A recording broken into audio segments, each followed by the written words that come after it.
আপনারা গতকাল সোশ্যাল মিডিয়ায় দেখেছেন বড় ভাই আব্দুল সালাম কোরআন থেকে কথা বলতে গিয়ে, বিশেষ করে তিনি আলেমের মর্যাদা তুলে ধরতে গিয়ে আল্লামা মামুনুল হকের নাম নিয়েছে। মুহূর্তের ভেতরে এক লোক একটা হিংস্র জন্তুর মতো তারে পাকড়াও করে ফেলেছে। কোরআনের ভুল ধরবে আলেম যারা, তারা যে মানুষটা উজুর ফরজ জানে না, গোসলের ফরজ জানে না, ফরজ গোসল কেমনে দিতে হয় কিচ্ছু জানে না, সে কোরআনের ভুল ধরে, আলেমের ভুল ধরে কি করে? আমার তো মাথায় কাজ করে না। কোরআনের ভুল ধরবে, আলেমের ভুল ধরবে তারা, আলেম যারা যে কিচ্ছু জানে না, সে মাঝখানে এসে কাউন্টার দেয় কি করে? আমার তো মাথায় কাজ করে না।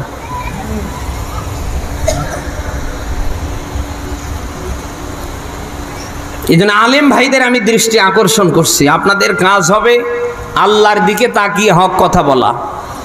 হক কথা বলতে গিয়ে যদি চাকরি চলে যায়, আপনার যদি জেলখানায়ও যাওয়া লাগে, অসুবিধা নেই, অন্তত কিয়ামতের কঠিন মুসিবতের দিনে আপনি বাঁচতে পারবেন।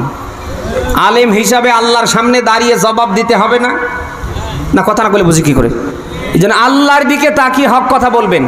হক কথা বলতে গিয়ে যত অত্যাচারিত হবেন, জুলুমের শিকার হবেন, আপনার সম্মান কমবে না, তত বেশি আপনার সম্মান আল্লাহ আকাশচুম্বী করে দেবে। আপনি যে হকের পক্ষে কথা বলেন, এর প্রমাণ কি? এর প্রমাণই হচ্ছে বাধা। জুমায় যখন আপনি আল্লাহর দিকে তাকিয়ে কথা বলবেন, তো বাধা আসবেই। ময়দানে আল্লাহর কথা বললে বাধা আসবেই। যখন বাধা আসবে তখনই আপনাকে বুঝতে হবে, হ্যাঁ আমার লাইন ঠিক আছে। না, কথা না বলে বুঝি। এই জন্য আমি প্রায় বলি, তোমার দাওয়াত আমার দাওয়াত, নেই দাওয়াতে মিল। তোমার কিতাব আমার কিতাব, নেই আবার অমিল। তোমার দাওয়াত আমার দাওয়াত, নেই দাওয়াতে মিল। তোমার কিতাব আমার কিতাব, নেই আবার অমিল। তোমার দাওয়াতে মাংস পোলাও, প্লেট ভরা ভাত, আমার দাওয়াতে জেলখানাতে দুর্বিষহ রাত। তোমার দাওয়াত আমার দাওয়াত, নেই দাওয়াতে মিল। তোমার কিতাব আমার কিতাব, নেই আবার অমিল। আমি বানালাম ফেরত দিনাজপুরবাসী, আমি যে কথাই ছিলাম, আমাদের প্রত্যেকের কাজ হবে হক কথা বলা। আমরা যখন মাঠে ময়দানে সব জায়গায় হক কথাগুলি তুলে ধরব, আমাদের এই হক কথাগুলি তুলে ধরার মধ্য দিয়ে মানুষরা অনেকভাবে উপকৃত হবে। এখন আমি যদি সে হক কথা তুলে ধরতে না পারি, তাহলে আলেম হিসাবে আমি সফল না ব্যর্থ? বলেন। এক নম্বরে আমার উপরে আল্লাহর লানত, আল্লাহ যাদের উপরে লানত করে তাদেরও লানত। দুই নম্বরে কিয়ামতের ময়দানে আল্লাহ তাআলা এক শ্রেণীর আলেমের মুখে জাহান্নামের আগুনের লাগাম পরিয়ে দেবে। তিন নম্বরে মহান আল্লাহ তাআলা জাহান্নাম উদ্বোধন যত মানুষ দিয়ে করবে, তার ভেতরে সর্বপ্রথম আল্লাহ ওই রকম আলেমদের দিয়ে জাহান্নাম উদ্বোধন করবে। আপনি নিজেকে আলেম দাবি করবার পরে আপনি যদি আল্লাহর দিকে তাকিয়ে হক কথা বলতে না পারেন, আপনার জন্য তিনটা রেড সিগন্যাল। এক নম্বরে আমার আল্লাহর লানত, আল্লাহ যাদের উপরে লানত করে তাদের লানত, আপনি একজন অভিশপ্ত মানুষ।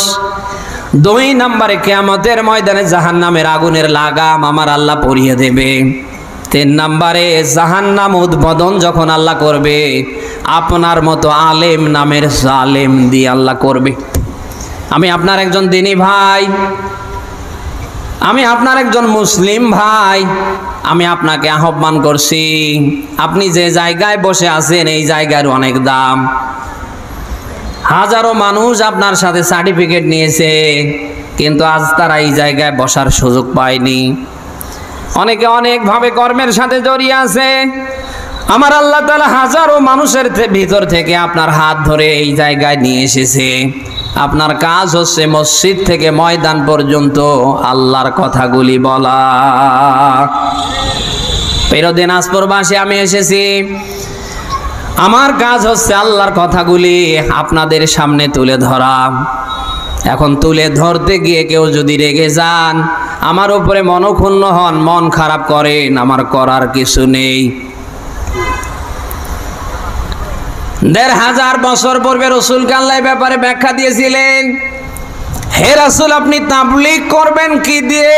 আপনি যখন তাবলীগ করবেন তখন আপনি আমার কোরআন দিয়ে তাবলীগ করবেন।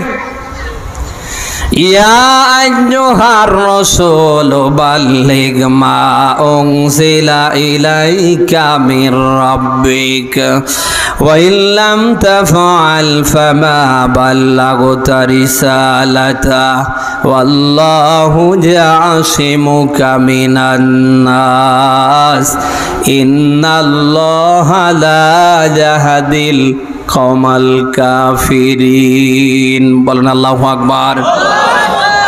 সূরা মাইদা 67 নম্বর আয়াত এটা। আল্লাহ পাক বলেন, হে রাসূল, আপনি তাবলীগ করুন। আমি আপনার উপরে যা নাজিল করেছি তা দিয়ে। রাসূলুল্লাহর উপরে আমার আল্লাহ যা নাজিল করেছে তার নাম কি? আরো জোরে বলেন। তাহলে কোরআন দিয়ে তাবলীগ করবার নির্দেশনা দিলেন কে? হে রাসূল, আপনি যদি কোরআন দিয়ে তাবলীগ না করেন তাহলে আপনি রিসালাতের দায়িত্ব পালন করলেন না।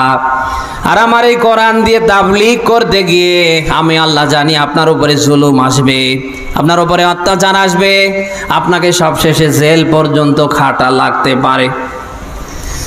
হে নবী, আমি আল্লাহ কথা দিলাম, আল্লাহু ইয়াসিমুকা মিনান নাস, মানুষের সকল ষড়যন্ত্র থেকে, কুমন্ত্রণা থেকে আমি আল্লাহ বলছি আমি আপনাকে হেফাজত করব। কোরআনের কথা বলতে গিয়ে ওই সময় বিশ্ব নবী মুহাম্মদ রাসূলুল্লাহ একবার নয়, দুইবার নয়, 80 বারেরও বেশি বার মৃত্যুর মুখোমুখি হয়েছিলেন। প্রত্যেকবারেই বাঁচিয়ে দিয়েছিলেন কে? পেরোদেন আসপরবাসী, আপনিও যদি কোরআনের কথাগুলি আল্লাহর দিকে তাকিয়ে ওইভাবে বলা শুরু করেন, আল্লাহ যেভাবে তার রাসূলকে হেফাজত করেছে আপনাকেও আমার আল্লাহ পারে না। মুমিনদের সাথে পৃথিবীর কেউ না থাকলে কে আছে? বলেন। ওই সময় আল্লাহ রাসূল যখন দিনের দাওয়াত দিতে গিয়ে নানা ধরনের বাধা বিপত্তির সম্মুখীন হলেন, রাসূলটা কিছু একটা ঘাবড়ে গেলেন। আল্লাহ তাআলা নবীজির উপরে আবারও আয়াত নাজিল করে দিলেন। আল্লাহ তাআলা ডাক দিয়ে বলেন, হে নবী, নিরাশ হবার কিছু নেই, হতাশ হবার কিছু নেই। আমি আল্লাহ বলছি আমি আপনার জন্য যথেষ্ট। ইয়া আইয়ুহান নাবিয়্যু হাসবুকাল্লাহ ওয়া মানিত্তাবা'আকা মিনাল মুমিনিন। বলেন আল্লাহু আকবার। সূরা আনফালের 64 নম্বর আয়াত এটা। আল্লাহ পাক বলেন, হে নবী, আমি আল্লাহ আপনার জন্য যথেষ্ট। তাম পৃথিবীর মানুষ যতই ষড়যন্ত্র করুক ওরা লাভবান হতে পারবে না।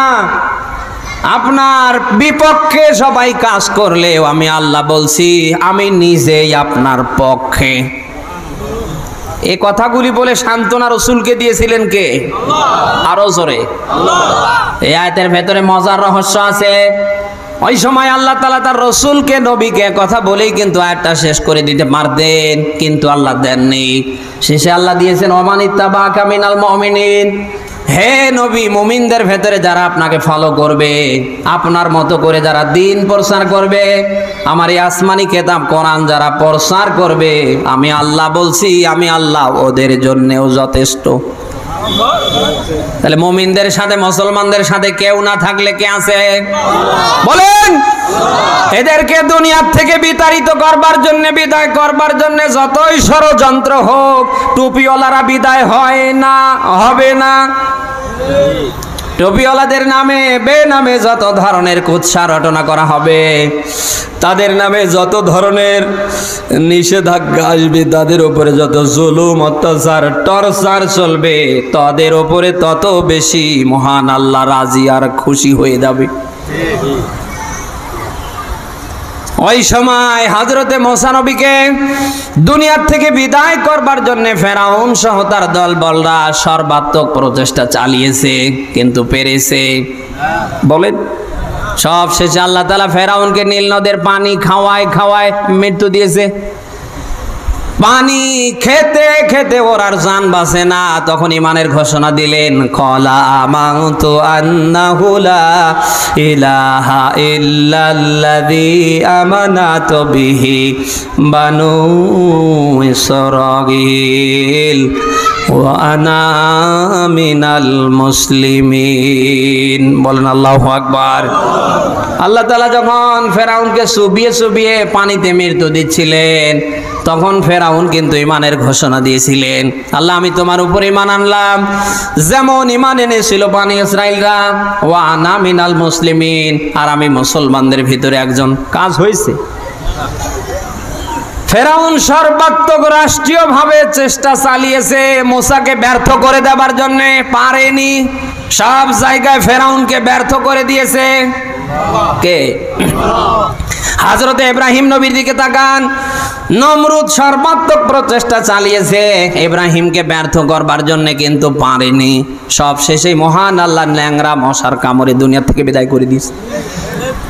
আবু জাহেলের দিকে তাকান, রাসূলুল্লাহকে ব্যর্থ করবার জন্য। আবু লাহাবের দিকে তাকান, রাসূলুল্লাহকে ব্যর্থ করবার জন্য সর্বাত্মক প্রচেষ্টা চালিয়েছে, কিন্তু সফল আল্লাহ করতে দিয়েছে। বলেন, সব শেষে আবু জাহেলকে বদরের প্রান্তরে দুইটা বাচ্চার থাপ্পড়ে আল্লাহ দুনিয়ার থেকে বিদায় করে দিয়েছে।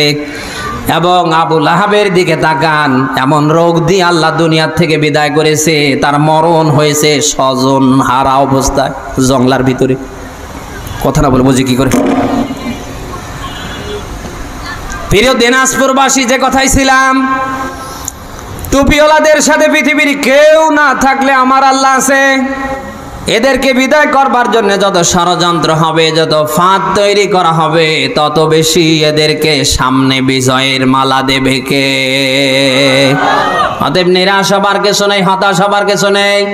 আমার সামনে আমার ভাই দিনের পথে চলতে গিয়ে, দিনের দাওয়াত দিতে গিয়ে, একামতে দিনের পক্ষে কাজ চালাতে গিয়ে জেলে যাবে, ফাঁসিতে জীবন দিবে, এটাই স্বাভাবিক। গুম হবে, 8টা-10টা মামলা কাঁধে নিয়ে ঘুরবে, এটাই স্বাভাবিক। কথা না বলে বুঝি কি করে? কারণ এই পথটা এটা অত্যন্ত কষ্টকর একটা পথ। এ পথটা মোটেও কোনো ফুল বিছানো পথ না, এটা অত্যন্ত একটা কষ্টকর কাঁটাযুক্ত একটা পথ। এ পথে যারাই টিকে থাকার চেষ্টা করেছে, আপনি তাকিয়ে দেখেন, তাদের ওপর প্রত্যেকের ওপরে জুলুম, অত্যাচার, টর্চার এসেছে। এই জন্য রাসূলুল্লাহ বলেন, আদ-দুনিয়া সিজনুল মুমিন, মুমিনদের জন্য দুনিয়াটা জেলখানা। দুনিয়ার জেলখানায় যেমন কোনো স্বাধীনতা নেই, আপনি যদি নিজেকে মুমিন দাবি করেন, আপনার জীবনেও 4 পয়সার কোনো স্বাধীনতা নেই। আমার আল্লাহ যেটা করবার আদেশ দিয়েছে, জীবন গেলেও আপনার কাজ হবে ওটা করা। কথা না বলে বুঝি কি করে? আর করতে গিয়ে মামলা হামলা, জুলুম, অত্যাচার, টর্চার আসবে, এটাই স্বাভাবিক। স্বাভাবিক না অস্বাভাবিক? বলেন, কোন মুমিন, কোন ইমানদার, কোন মুসলিম এগুলি দেখে পিছপা হতে পারে না, হতাশ হতে পারে না। পৃথিবীতে এগুলি দেখে হতাশ হবে, পিছপা হবে, ভয় পাবে তারা। চিহ্নিত হয়ে গেছে পৃথিবীতে মুনাফিকি করেছে যারা। প্রত্যেকটা মুমিন ইমানদার মুসলিমরা জানে, জেল, জুলুম, জরিমানা, মামলা হামলা এগুলি আমাদের ফ্যাক্টর না, এগুলি বর্তমান সময় আমাদের মামা শ্বশুরের বাড়ি। কথা না বলে বুঝি কি করে? এগুলির ভয় কোনো মুমিন, কোনো ইমানদার, কোনো মুসলিম পেতে পারে না। এগুলির ভয় পাবে তারা চিহ্নিত হয়ে গেছে মুনাফিকের বাচ্চা যারা। যদিও এরকম মুনাফিক দেশে নেই, আজ তো বোঝার কোনো কায়দা নেই কে মুমিন কে মুনাফিক। মাথায় টুপি, মুখে দাড়ি, পোশাক আশাক দেখলে মনে হয় জান্নাত থেকে পালিয়ে এসেছে। আপনি একটু গোপনে তদন্ত চালিয়ে দেখেন, ইসলামকে মিটিয়ে ফেলবার জন্য, আলেমদের মুখ বন্ধ করবার জন্য সর্বাত্মক তারা প্রচেষ্টা চালাচ্ছে। আজ সংখ্যাগরিষ্ঠ মুসলমানের এই দেশে, মুসলমানের ভেতরে যদি এই মুনাফিকের বাচ্চারা গোপনে কাজ না চালাতো, আমার মনে হয় এতদিন ইসলাম এমনি থাকার কথা না, এতদিন সমাজে, রাষ্ট্রের সব জায়গায় প্রতিষ্ঠা লাভ করে ফেলতো। আজ আমি হুজুর কথা বলতে গিয়ে আমার নামে মামলা হয়, আমাকে জেলে নেয়, আমাকে ফাঁসি দিয়ে মারবার চক্রান্ত করে। এই কাজগুলি করে কারা? একটা হিন্দু না, বৌদ্ধ না, খ্রিস্টান না, পৃথিবীর কোনো ধর্মাবলম্বী না। এই কাজগুলি করছে কারা? তদন্ত চালিয়ে দেখেন মুসলমানের ভিতরে লুকিয়ে থেকে 180 মাইল বেগে মুনাফিকি করছে যারা। এই হুজুরদের নামে মামলা হিন্দুরা দেয়, বৌদ্ধরা, খ্রিস্টানেরা, কোন ধর্মাবলম্বীরা না। মামলা দেয়, জেলে নেয়, রিমান্ডে নেয়, বাদাম কিনে আনন্দ করে কারা? তদন্ত চালিয়ে দেখেন, নামের আগে মোহাম্মদ, নামের শেষে হোসেন মিয়া, ইসলাম লিখে 180 মাইল বেগে মুনাফিকি করছে তারা। সংখ্যাগরিষ্ঠ মুসলমানের দেশে যদি এই মুনাফিকের বাচ্চারা গোপনে কাজ না চালাতো, একটা আলেমকে জেলখানায় যাওয়া লাগতো না। আজকে মামুনুল হকের মতো মানুষকে জেলখানায় আটকিয়ে রেখে কষ্ট দিচ্ছে কারা? খোঁজ নিয়ে দেখেন, খবর নিয়ে দেখেন, তদন্ত চালিয়ে দেখেন, থিঙ্ক করে দেখেন, মুসলমানের ভেতরে লুকিয়ে থেকে এই মুনাফিকের বাচ্চারা।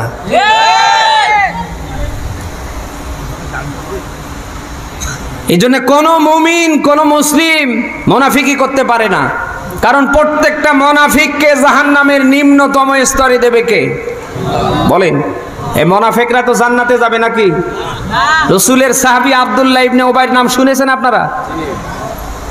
নামাজের ঘাটতি ছিল না তার জীবনে, রোজার ঘাটতি ছিল না, হজ ওমরা কম ছিল না, ইবাদত বান্দেগি কোনো অংশে কম ছিল না। লোকটা মারা গিয়েছে ঈমান নিয়ে না ঈমান হারা হয়ে। রাসূলুল্লাহর মতো মানুষ সবশেষে জানাজা দিয়ে জানাজা আল্লাহ নিয়েছে। এই লোকটা তো জান্নাতুল ফেরদাউসে যাবে নাকি? হ্যাঁ, মুনাফিকি করবেন না। আপনার দৃষ্টি আকর্ষণ করছি, মুনাফিকি করবেন না। আপনি মুনাফিকি করে ইসলামের কিচ্ছু করতে পারবেন না। আপনি মুনাফিকি করে আমার মতো হুজুরের কিচ্ছু করতে পারবেন না। আপনি হয়তো মনে করেন যে আমি আছি চেয়ারে, আমি আছি গিয়ারে। আমার মতো হুজুরের নামে আপনি মামলা দিলেন, জেলে নিলেন, ফাঁসি দিয়ে বা মারলেন। তো আমার মতো হুজুররে ধরলেন, জেলে নিলেন, সবশেষে ফাঁসি দিয়ে মারলেন। আপনি কি সফল হয়ে গেলেন? কথা না বলে বুঝি কি করে? আপনি যদি নেন একটারে, ধরেন যদি একটারে, ফাঁসি দেন যদি একটারে, 100টা আল্লাহ আরেক 20টা বের করে দেবে। গাছের একটা তাজা ডাল কাটলে ওখান থেকে যেমন 8টা 10টা ডাল বের হয়, ঠিক একই ভাবে একটা আলেমরে ধরবেন, মিথ্যে মামলা দিয়ে জেলে নিবেন, ফাঁসি দিয়ে মারবেন। নেন যদি একটা, ধরেন যদি একটা, 100টা গাছের ডালের মতো আল্লাহ বের করে দেবে। অতএব আপনি যা করছেন সফল হতে পারবেন না। যুগে যুগে যারা এই মুনাফিকি করেছে তাদের ব্যর্থ করে দিয়েছে কে? বলেন। আরে ভাই, অবাক লাগে, এই কাজগুলি বিধর্মীরা যদি করতো আমরা মেনে নিতাম। কিন্তু আপনি মুসলমানের ঘরে জন্ম নিয়ে নামের আগে মোহাম্মদ, নামের শেষে হোসেন মিয়া লিখে এই কাজগুলি করছেন। তার মানে আমি তো কোরআন হাদিসের চশমা লাগিয়ে দেখতে পাচ্ছি। আল্লাহ আপনাকে জাহান্নামে দেবে কি করে? আপনি তো গিয়ে বসে আছেন। মুনাফিকি ছেড়ে দেন, বন্ধ করেন। মুনাফিকের পরিণতি ভালো হয় না, হবে না। আপনি আমার একজন দ্বীনী মুসলিম ভাই, আমি আপনাকে বাঁচাতে চাই। সব কিছু ছেড়ে দেন, এখনো সময় আছে। আপনি যদি আল্লাহর দিকে ফিরে আসতে না পারেন, আল্লাহর কোরআন সমাজে রাষ্ট্রে কায়েমের পক্ষের কর্মী হতে না পারেন, আপনার দুনিয়াও শেষ, আপনার আখিরাতও শেষ। কথা না বলে বুঝি কি করে? প্রিয় দিনাজপুরবাসী, এই জন্যে আমাদের প্রত্যেকের কাজ হবে আগামীকাল থেকে কোরআনের পক্ষে থাকা। এটা কি করে সমাজে রাষ্ট্রে বাস্তবায়ন করা যায়, ওই পক্ষে কাজ করা। কারা এটা কায়েম করতে পারে, তাদের হাতগুলিকে শক্ত করা। পারবো না আমরা? কারা পারবো দেখে লিল্লাহে তাকবীর। আল্লাহ যেন কবুল করে, বলেন আমিন।